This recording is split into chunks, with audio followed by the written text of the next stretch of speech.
designs have been hitting the runway since 1969, and more than 50 years later, they are still as iconic. Zandra Rhodes has dressed some of the biggest names in showbiz, from princesses to pop stars. And her dream to become a fashion designer started in Chatham, where she grew up. Did you always know that you wanted to be a fashion designer? I was always surrounded by fashion because my mother had all these wonderful, who else is in somewhere like Chatham where you've got French fashion magazines and you can look through and see all those things. But in fact, I enjoyed dressing up when my mother, when she did dress shows and I was modelling in the dress shows. But I never really thought about it. And it was then that I was always painting and drawing and getting paint over everything. And then I went to art college and really fell in love with working with print, doing designs for going prints on textiles. And so that's really what I went into. And then when eventually I found I couldn't convince people that the prints would look wonderful on dresses, I got people to show me how to make them so that I made dresses showing how the clothes would look when they were made up. And going back to your mum, did she design wedding dresses? We always had, if we were very good, we could sit and watch, and if we didn't fight with each other, with my sister, we could watch her doing the wedding fittings and working out the length of the dress and the train. It was always quite wonderful to watch, and when I think about it, I think I had a privileged upbringing. When you first started out, some of your designs were deemed to be too extreme. Did you ever think about toning it down? I always thought I toned things down, but I think I just have always been non-toned down person. So what people get is a part of me and my own style, and I think that's what people come to for getting something is very Zandra Rhodes, and it doesn't look like is it someone else's designs. When did you know that you'd made it as a fashion designer? I suppose really it's 1969 when I put together a collection, and I got English Vogue, who had featured some of my clothes, to send a letter of introduction to Diana Vreeland, who was the high priestess of fashion in the world and ran American Vogue. So I went all dressed up with my little Bieber white boots and my chiffon dress and my headscarf and all my bright makeup. And I took the collection to American Vogue, and Diana Vreeland raved about it and said, "We've got to do it on Natalie Wood." And then she picked up the phone and she did a letter of introduction for me to go to the top boutique in New York, and they ordered the dresses. So from then on, I went to America as a dress designer and not a textile designer, although Oscar de la Renta offered me a job as a textile designer.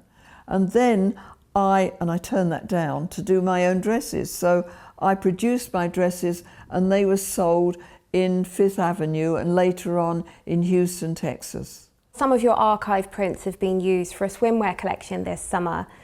What's it like seeing those designs come to life? It's really exciting seeing these magical beaded swimsuits using the motifs that once were on one of my caftans, and now they're exquisitely hand beaded to be on wonderful swimming costumes on wonderful young figures. Probably not mine, I will just wear the caftans. But we've done the seashells, and we've done, we've done wonderful explosions like out of comic strips. So it's really exciting, the whole thing. How does it make you feel knowing that your designs are still as iconic now? It's lovely being able to keep working and see young people in my clothes and enjoying them, and knowing that my designs continue on into posterity. It's quite wonderful because I'm working with a wonderful company, Oceanus. They've interpreted them to look absolutely incredible. So it's been an extremely exciting adventure for me. In a world where fast fashion is incredibly accessible, I know you're a big advocate for zero waste design, so how do you do that? Well, these are pretty zero waste because you're cutting out a swimsuit economically and you're beading the things on it. And I think there'd be even more zero waste because if I had the beaded swimsuit, I'd just appear in it to look gorgeous with a wonderful robe and then have it up on display as a beautiful object. So I think they're going to be used in lots of different ways. You've dressed lots and lots of people, including royalty, including Princess Diana.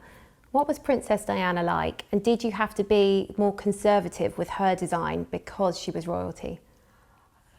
At the time when Princess Diana came to me, she came to my shop in London. So often what people consider extreme is when you put extreme makeup and extreme things. But the dress where she in pale pink silk chiffon that was hand printed here in my studio and hand edged with little pearls when she announced she was pregnant was perfectly divine dress. But I also did it she tried it on in my shop in dramatic black printed with fluorescent colours, but she had it in pale pink printed with white with little white pearls round it, so it just looked divine on her.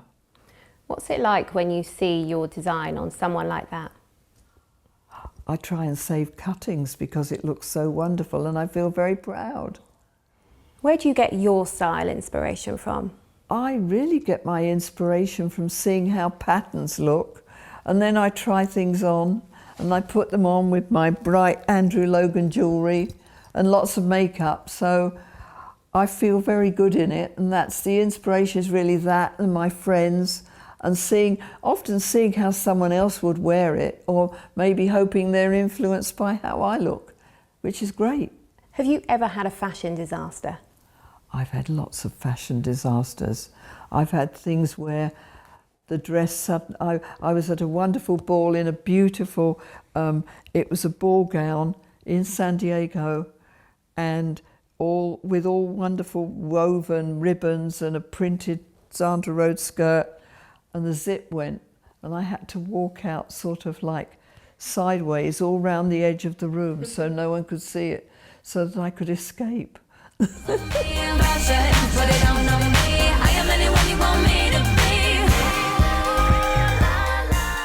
Zandra, this is the design that Freddie Mercury wore.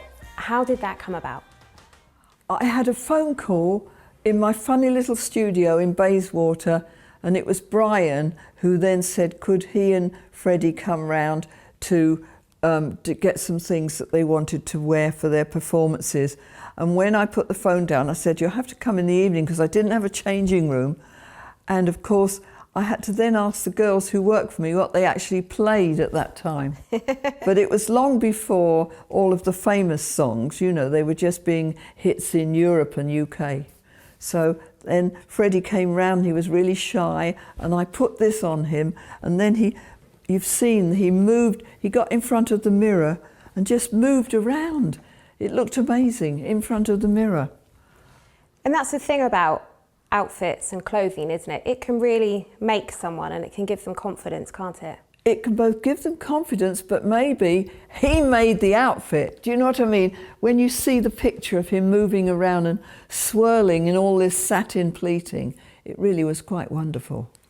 And as well as Freddie Mercury, Diana Ross wore one of your designs, is that right? Diana Ross had my design, one of mine to wear with a wonderful turban. She came into my shop and it was a red pleated outfit, and she had that when she came out and met people after she'd done her show in London at the Apollo. Zandra, it's been lovely talking to you. Thank you so much. Thank you for coming.